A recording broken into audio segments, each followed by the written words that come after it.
Vous informer est notre mission.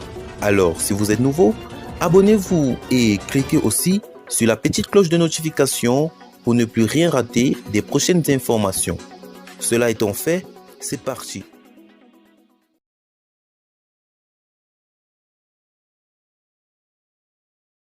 Des milliers de manifestants ont protesté vendredi 14 janvier 2022 contre les lourdes sanctions de la CEDEAO soutenues par la France et ses alliés qui exigent le rétablissement de l'ordre constitutionnel.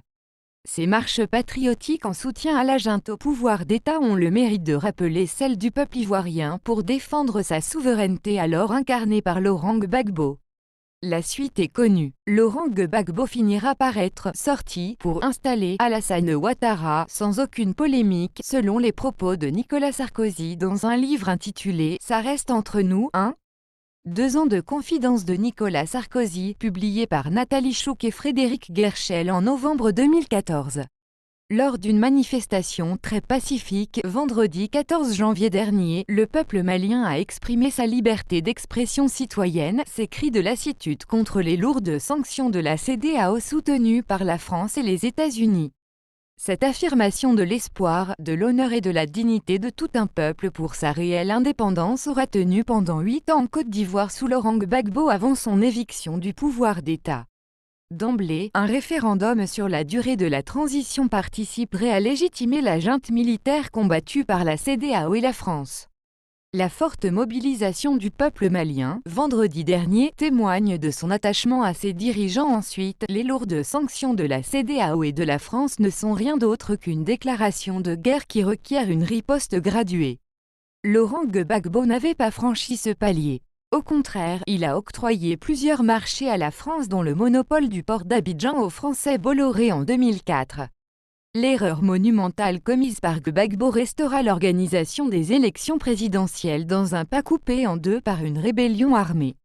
Recherche de l'ordre constitutionnel ou piège électoral, l'exemple à suivre reste inéluctablement celui de Paul Kagame. Face à ce qu'il considérait comme une ingérence dans les affaires internes de son pays, Paul Kagame a pris des mesures drastiques le 24 novembre 2006. Il convoque d'abord l'ambassadeur de France à Kigali, dit-il, pour lui expliquer pourquoi son pays n'a cessé de harceler le Rwanda au cours des 12 dernières années. Le même jour, il procède à la rupture des relations avec la France. 24 heures sont données à l'ambassadeur de France et 72 heures aux institutions et entreprises françaises pour quitter le pays. En 2010, Paul Kagame finit par remplacer la langue française par l'anglais, 3e langue officielle depuis 1996 avec le français et le Kinyarwanda. Le cordon ombilical est coupé avec la France pendant 3 ans, 2006 à 2009. Aujourd'hui, le Rwanda est un modèle de développement sur le continent. En somme, le rouleau compresseur de la France est déroulé. L'heure est pour le Mali à la détermination et non à la ruse. Seule une riposte graduée pourrait permettre au Mali d'être vainqueur.